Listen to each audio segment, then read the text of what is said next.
அடுத்ததா நாம பார்க்க போற திட்டம், இந்த மேடையில பார்க்க போற திட்டம் என்னன்னு பார்த்தீங்கன்னா, இது ஒரு மகுடம் சூட்டிய திட்டம்னே சொல்லலாம்.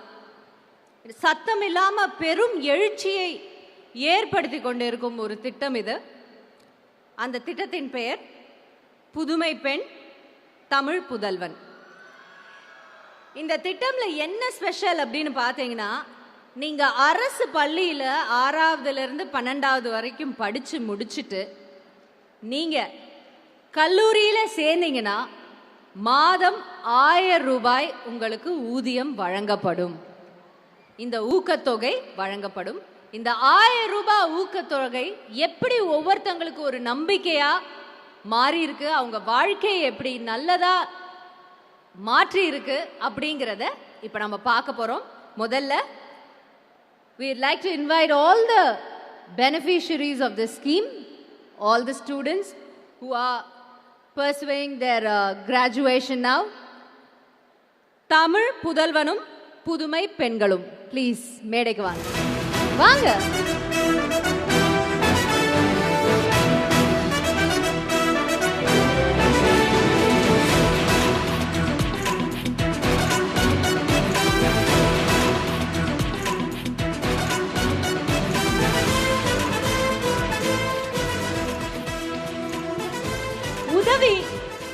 உதவி யார் வேணா செய்யலாம். ஆனா ஒரு திட்டம் வகுத்து அதுல ஒருத்தங்க மட்டும் இல்லாம ஒரு என்டையர் ஜெனரேஷனே அதுல பயன்பெற முடியும்னா அது அரசால மட்டும்தான் அதை சேவையா செய்ய முடியும்.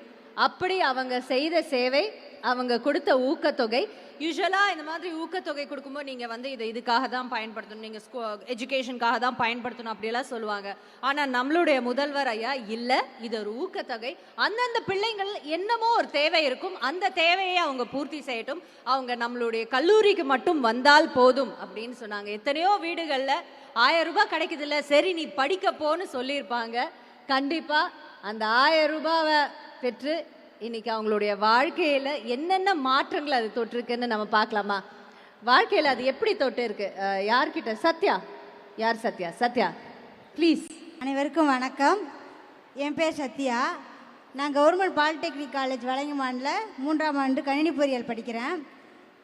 நான் என்னோடய அம்மா என்னை 10th வரைக்கும் தான் படிக்க வைக்க முடிஞ்சிச்சு. என் அப்பா சின்ன வயசாக இருக்கப்பயே வெளிநாடு 2 வயசாக இருக்கப்போ போனவங்க, அதுக்கு வர முடியாமல் போனதுனால அம்மா 10வது வரைக்கும் ரொம்ப சிரமப்பட்டு தான் படிக்க வச்சாங்க.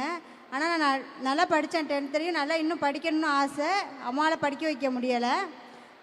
ஆனால் நான் என்ன செஞ்சேன், எனக்கு நான் என்னோடய பசங்களுக்கு அப்போ எனக்கு என்னோடய மாமாவுக்கு கல்யாணம் பண்ணி வச்சுட்டாங்க.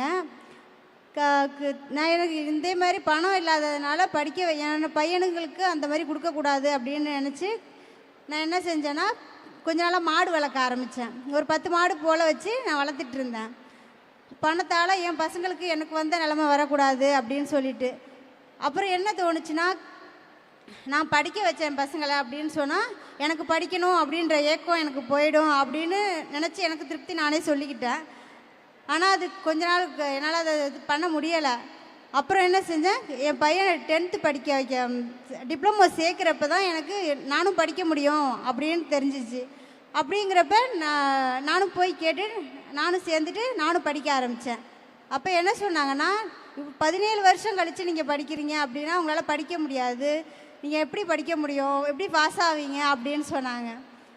அப்போ அவங்களுக்கு என்ன பதில் சொன்னேன்னா, 2 மாதம் கழித்து நான் கிளாஸ் ஃபஸ்ட்டு வந்தேன். அப்படி நான் உங்களுக்கு நிரூபித்தேன் என்னால் படிக்க முடியும் அப்படின்றத நிரூபிச்சிட்டேன். ஆனால் எனக்குள்ளே இன்னொன்று என்ன தோணுச்சுன்னா, நான் என்னோடய பையனை படிக்க வைக்கிற இடத்துல இருந்துட்டு நான் படிக்க போகிறேன் அப்படின்னா என்னோடய சப்போர்ட் என் ஃபேமிலிக்கு நான் கொடுக்கல. நான் காலேஜ் சேர்ந்தோடனே என்ன செஞ்சேன், மாடை விற்றுட்டு 2 மாடு மட்டும் வச்சுட்டு மாடை பார்க்க முடியாதுன்னு சொல்லி விற்றுட்டேன். அந்த சப்போர்ட்டு நான் கொடுக்கல. இன்னொரு சுமை என்ன கொடுத்தேன் என்னோடய கணவருக்கு அப்படின்னா, என்னையும் சேர்த்து படிக்க வைக்கிற சுமையாக உங்களுக்கு கொடுத்துட்டேன் அப்படின்ற ஒரு உறுத்தல் எனக்கு வந்துடுச்சு. அப்போ நான் இன்னமும் எல்லோரும் சொன்னாங்களே இது எப்படி படிக்க போகுது அப்படின்ற, அதுவும் நிஜமாயிடுமோ அப்படின்னு யோசிக்கிறப்ப எனக்கு ஃபஸ்ட்டு கிடைச்ச பெரிய கிஃப்ட்டு என்னென்னா, மகளிர் உதவித்தொகை எனக்கு ஃபஸ்ட்டு கிடச்சிச்சு. அது கிடைச்சோடனே என்னோடய நம்பிக்கை நான் என்ன பையனுக்கு சப்போர்ட் பண்ணுறேன் அப்படின்ற எண்ணத்தை கொஞ்சம் குறைச்சிக்கிட்டேன். அடுத்தது என்ன ஆச்சுன்னா, நான் இப்போ படிக்கணும், எனக்கு சப்போர்ட்டுக்கு என்ன வரும் அப்படின்னு பார்க்குறப்ப எனக்கு அந்த புதுமை பெண் ஸ்காலர்ஷிப் கொஞ்சம் தடையாக இருந்தது. எய்டட் ஸ்கூலுக்கும் உண்டு அப்படின்னு சொன்னோடனே அதுவும் எனக்கு கிடைக்க ஆரம்பிச்சிச்சு. அது கிடைக்க ஆரம்பித்தோடனே எனக்கு வந்து நான் என்னோடய சப்போர்ட் கொடுக்கல ஃபேமிலிக்கு, இல்லை என்னோடய கணவரை வந்து நான் என்னையும் படிக்க வைக்க சொல்லி கஷ்டப்படுத்துறணும் அப்படின்ற 2 எண்ணமும் என்னை விட்டு சுத்தமாக போயிடுச்சு. படிக்கிறத மட்டும் நான் இப்போ பார்த்துட்ருக்கேன். என்னோடய பையன் நானும் என் பையனும் ஒரே காலேஜில் படிக்கிறோம், ஒரே டிபார்ட்மெண்ட்டில் ஒரே கிளாஸில் படிக்கிறோம்.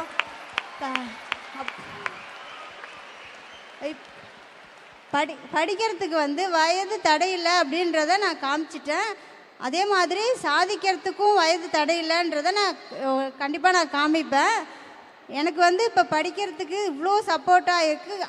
2வது டைம் வந்து நான் யோசித்தேன். ஆனால் கண்டிப்பாக நான் என்னால் திரும்பி 2 மாதம் கழித்து காலேஜ் சேர்ந்துட்டு யோசித்தேன், நான் சரியாக பண்ணுறேனா இல்லை என்னோடய சப்போர்ட் இல்லாமல் ஃபேமிலிக்கு பண்ணுறனோ அப்படின்னு சொல்லி. அந்த சப்போர்ட்டுக்கு அந்த எண்ணத்தை என்னிலேருந்து எடுத்தது முதலமைச்சர் ஐயா அவர்கள் தந்த உதவித்தொகை, மகளிர் உதவித்தொகையும் புதுமை பெண் திட்டம் தான். நன்றி ஐயா.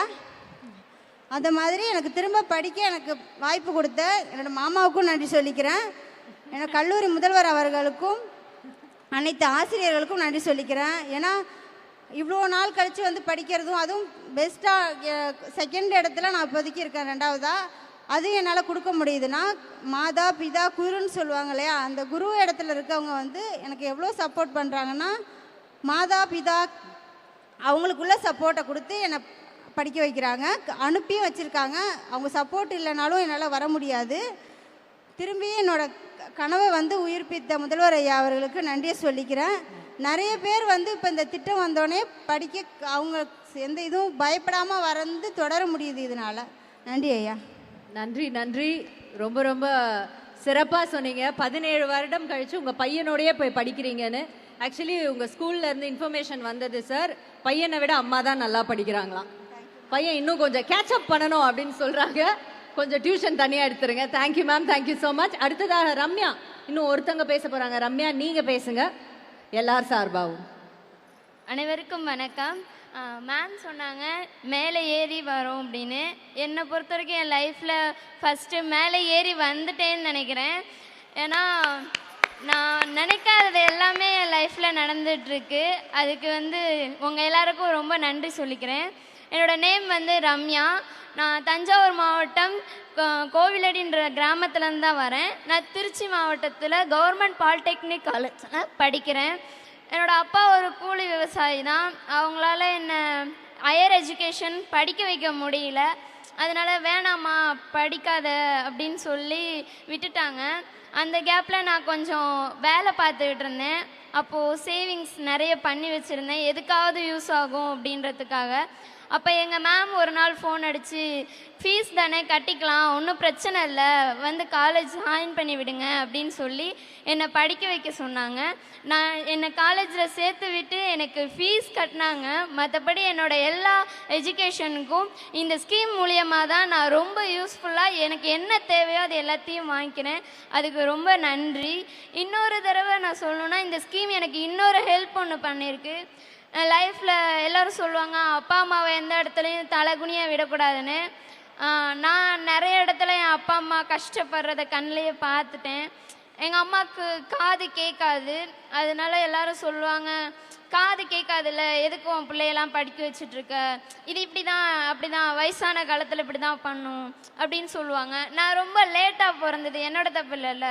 அதனால இந்த இதெல்லாம் எப்படியாவது மாற்றணுமே அப்படின்றதுக்காக இந்த ஸ்கீம் மூலயமா நான் தினம் மாதம் வர அந்த காசில் 100 ரூபாய் சேர்த்து வச்சு என் அம்மாவுக்கு நான் போன மாதம் ஒரு மிஷின் வாங்கி கொடுத்தேன்.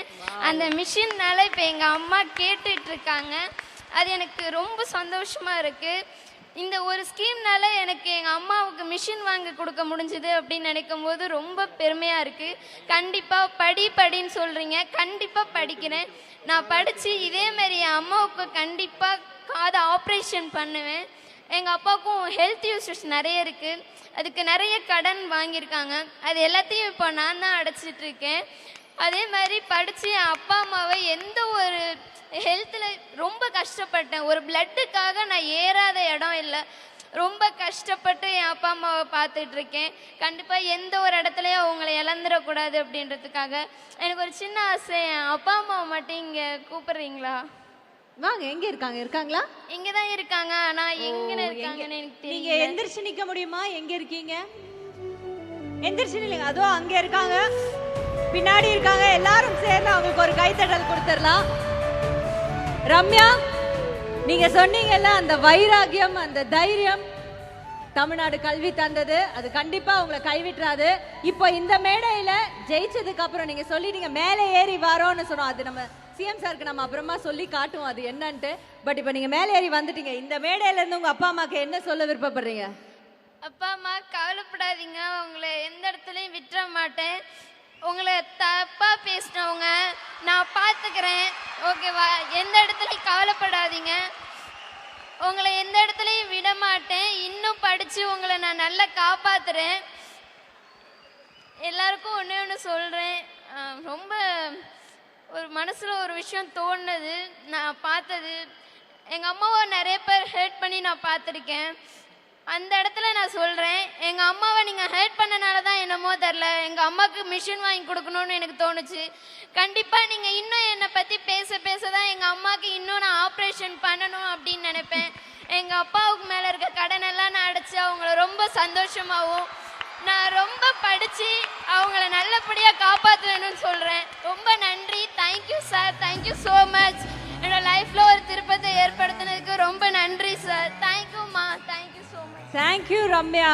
இந்த வைராகியம், இந்த தைரியம் உங்களுக்கு கல்வி கொடுத்தது. அந்த கல்வி நம்மளுடைய தமிழக அரசு கொடுத்தது. இந்த 1000 ரூபாய் என்ன செய்யும் அப்படின்னு நினைச்சு பார்த்துருப்பாங்கல்ல யாரோ, அவங்களுக்கான பதில் இது. Thank you for taking it in the right path. ரொம்ப ரொம்ப நன்றி. உடனுக்குடன் செய்திகளை தெரிந்து கொள்ள சன் நியூஸ் பெல் ஐகானை கிளிக் பண்ணுங்க.